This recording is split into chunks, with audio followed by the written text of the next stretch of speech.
Hi, welcome. Right, today I want to talk about cordage, which I think is a little bit of an overlooked part of friction flight and bow drill. So I find in Western bushcraft there is a lot of overuse of synthetic cordage, such as recoil starter rope, the lawnmower pull cords or chainsaw pull cords, or things like paracord. Now, synthetic cord is good, it's very strong, it doesn't stretch very much depending on what type of cord you use. Paracord can stretch, but it's artificial, it's synthetic, it's not natural. And I think, which may sound controversial, it's a bit of a cheat, and if you're going to use a synthetic cord you may as well use a lighter. Shot car. Now, there is a fallacy that natural cordage is difficult. It's not, really. I learnt using recoil starter rope, I'll admit, and that's only because everywhere I looked was telling me to stop using synthetic cordage. But over the years I've moved solely onto natural cordage, and I now even teach using natural cordage. And I encourage people to use natural cordage. Now, I don't mean to stop making cordage from day one. That's not what I mean at all, but it's getting used to using natural cordage, and you can buy some very good shot water alternatives. The one I use mostly is flax linen cordage. This is 5mm. It's pretty strong, really. It's quite supple, doesn't stretch that much, and I use this at teaching, and I've had success after success of people using linen cordage for learning the bow drill. There's other cords such as sisal and jute. So this is sisal. This is a bit drier than flax, so I start. So this doesn't last as long as your flax cord. There's also jute, which is a lot thinner and is like garden twine. However, you can still use thinner natural cords, and I'll show you later. There's also leather cordage, and sometimes that you may need to use similar techniques to what I'm going to show with a jute cord for leather. So that's what you have with your shot ball. So, and then getting on to the next stage, once you've sort of mastered using cordage and using bow drill, you then may want to move on to natural cordage. I mean natural homemade cordage. I love making my own cordage. I just feel it gives it, for me, because I'm all about honouring the ancestral fire and honouring our ancestors. For me, it's just another way to get a deeper connection with welcoming the fire.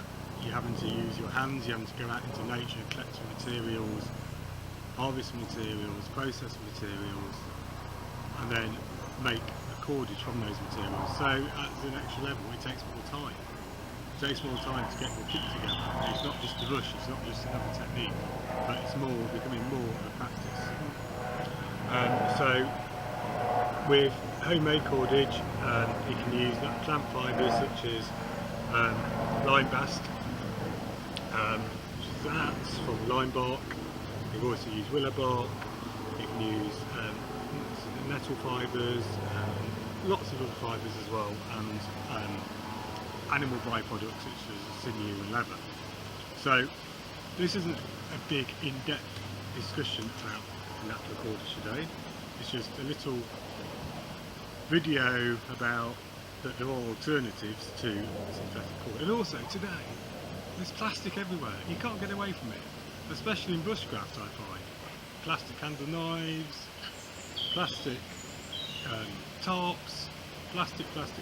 So for me, I trying to move away from plastic as much as possible. For me, synthetic cordage just doesn't work for me. There are natural alternatives. You don't need to use synthetic cord. Natural cordage is just as good. So, natural cord, you can, with a stronger cord such as the shot put flax, you can just use a normal stiff bow. Let me just, if you like, and just move this out of the way. Now,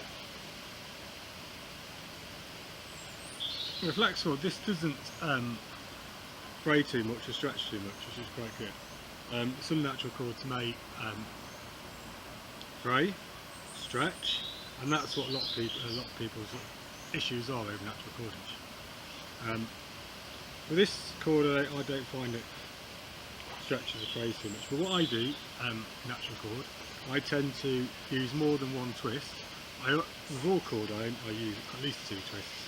So I typically use 3 or 4 twists.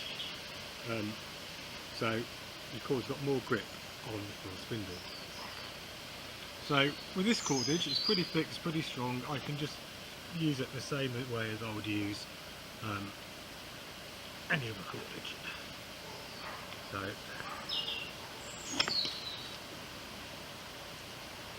okay, the problem I have here is that my cord isn't tight enough down my bow.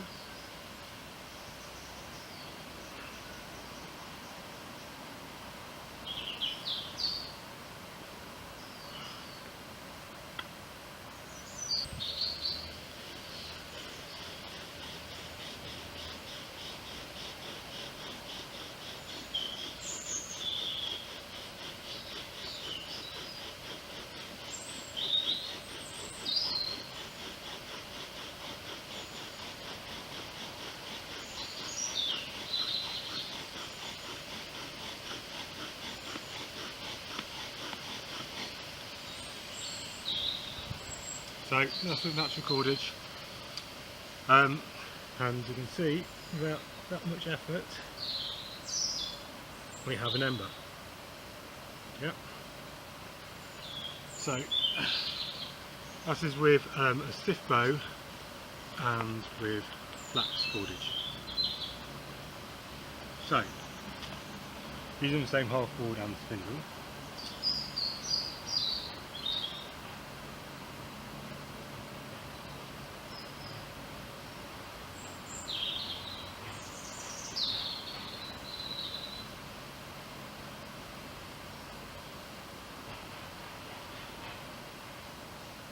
So, another issue with natural cordage is that it can snap easily, fray and snap easily. Now, I'm going to demonstrate using this jute cord. This is a very thin jute cord and it snaps easily. So for this, by wrapping it multiple times around, and I'm doing it a bit excessively, you don't really have to do it as many times as this, but what happens with this is that by wrapping it so many times around, it's taking the pressure off the cord. Now what you find though with this way is that you have to apply a lot more downward pressure, because the tightness of the cord helps apply a downward pressure. The tightness of the cord and the bearing motion will help with downward pressure. So if your cord isn't as tight, then you're going to need to apply a lot more downward pressure. So this is a very thin cord.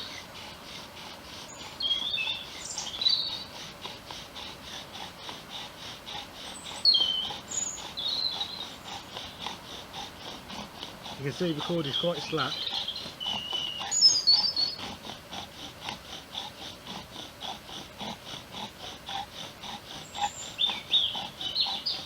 Now this way, it does take longer with a slacker cord.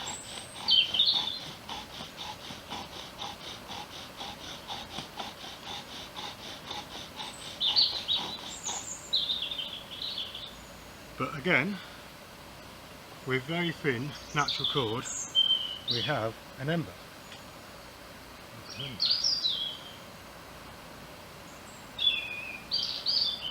There we go. Welcome, welcome.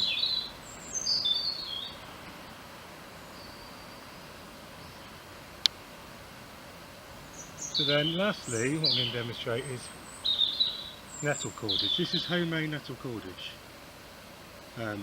So not going to go into much about making cordage today, but basically with homemade cordage.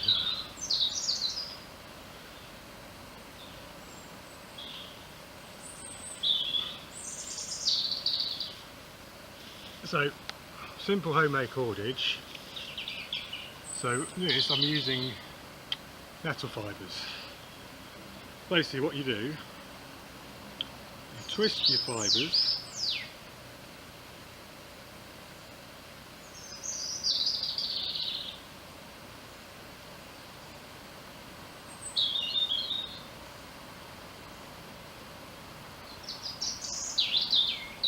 over each other, so similar to plaiting.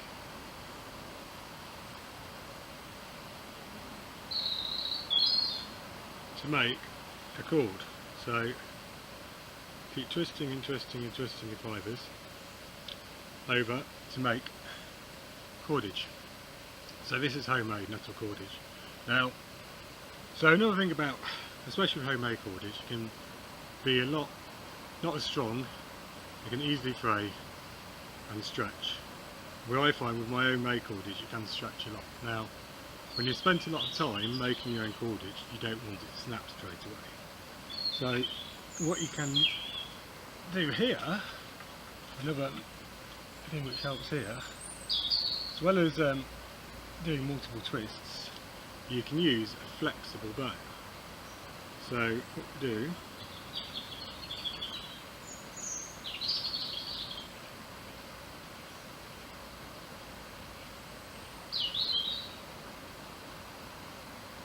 so I've got two twists in there, so I want to get the third twist in. So what I do basically is bend the bow to get the third twist in. Now you can see now I've got a flexible bow, and if the cord stretches a bit, the bow will straighten out a little bit as well, keeping the tautness of the cord around the spindle, so you don't have to keep adjusting it, which can be really useful with homemade cordage, because homemade cordage can stretch a lot more than the shop bought cordage.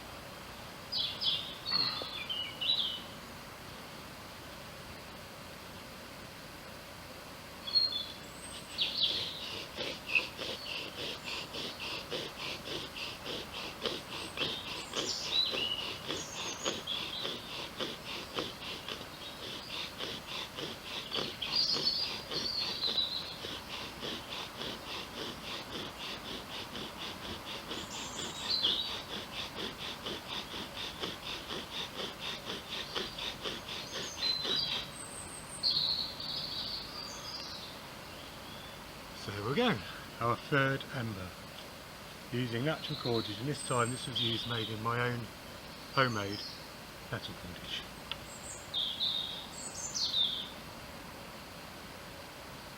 So there is an alternative, you don't need to use synthetic cordage.